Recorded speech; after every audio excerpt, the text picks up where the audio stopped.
The Southern 500, one of the most grueling races in all of the NASCAR Cup Series, all of NASCAR. Historically, one of the longest race of the season, even longer than the Coca-Cola 600 in terms of time.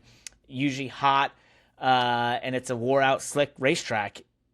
It's always a great show. I think for what for looking at the idea of man and machine versus a racetrack versus each other, right? And that's what the Southern 500 is all about. Mm-hmm. And I thought this past race, mm-hmm. Kyle Larson winning, though, was that because you had multiple leaders, you had cars that were good at certain points of the race, and it all came down to a just heavyweight battle between Tyler Reddick and Kyle Larson, who were some of the best at that place in terms of using alternate lines in turn 1, getting near the wall in turns 3 and 4. They're so good at it, and they went mano a mano, and then you had the two others behind them that were so close towards the end. And I thought, what a cool way to end a 500-miler, one of the most grueling races. Just an awesome battle.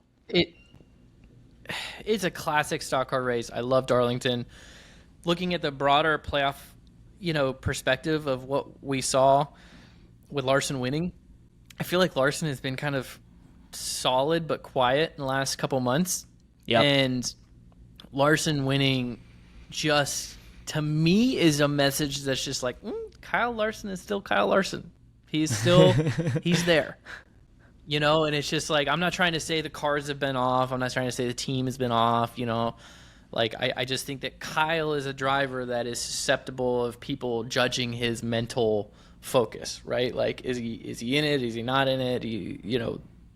I think that people, he's susceptible to that. But him winning at Darlington, the Southern 500, the start of the playoffs, just to me is just like, nope, you better not count him out. Yep. I think it was a strong showing by Tyler Reddick, to kick off the playoffs in that fashion for a team that had really tough times executing. They did a good job. Although there was that odd pit road incident, so I want to, before we go there, I want to talk Suarez and Bowman. I don't know the incident between those two in terms of blocking, right? Yeah. So Bowman throws a hellacious block on Suarez to the bottom, then tries to run it back up. Of course, the two get together, smash into the wall. Look, I feel like blocking is like the definition of F around and find out. You gonna throw a block? You gonna find out. I don't know the way to put it. You took the words right out of my mouth. Oh, did you? Oh, you wanted to say that? That was literally okay. So we have in our rundown here, Suarez and Bowman. What happened here in your eyes?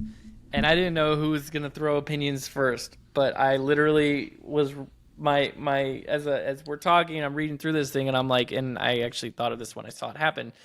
I'm just like, hey, Bowman can be mad all he wants, but that to me is a NASCAR example of you f around, you find out. And Bowman in this instance, he found out. Like that's racing, that's stock car auto racing. That's good show, good hard racing, whatever you want to call it. It definitely was, but Bowman put himself at tremendous risk by making this incredible move down the straightaway, putting tons of lateral load on the car down the straightaway, which is already dangerous to begin with, let alone with someone bumping you at the same time, switching sides of the bumper that he's getting hit from left side down to right side. Then he's going back up the racetrack. Like, and then he gets wrecked, and then he wants to get out and call Daniel Suarez an idiot. And I'm like, what are you talking about? Which I love both of those guys. They're both incredible drivers. I've trained with both of them. I feel like they're, maybe a little bit better friends than it looked like last night. But I don't think that I feel like a level-headed person would get out of the car after that incident and be like, well, I kind of might have brought that upon myself. That is just the best summary possible for it. So I didn't know. I can't believe we both thought that same thing. I'm sorry for stealing it, but that's amazing. You know what?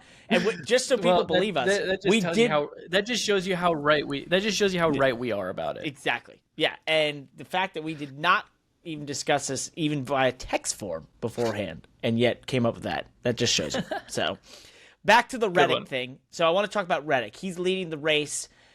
Harvick is trying to run him down. Kevin Harvick brought some serious speed, better than we've seen out of that 4 car in weeks, maybe months, and looked really poised to contend for the victory. They have the decision that's always the big decision is when you pit at Darlington. Do you try to, undercut your competitors by getting that onto pit road 1 lap earlier, getting fresher tires, ripping a faster lap, that sort of thing. So it's a game of chicken a little bit at times when you look at the strategy of this race and how it comes down the end. The 4 car dives off the pit. Tyler Reddick sees it, tries to react in turns 3 and 4 very late from the top side, hits the brakes, downshifts, gets hit by Ryan Newman, who spins out, causes the caution. Harvick doesn't get to the line before the caution comes out, which closes pit road. They don't realize that he's gotten on pit road post the caution coming out and post pit road being closed, so he pits. That sends him to the back.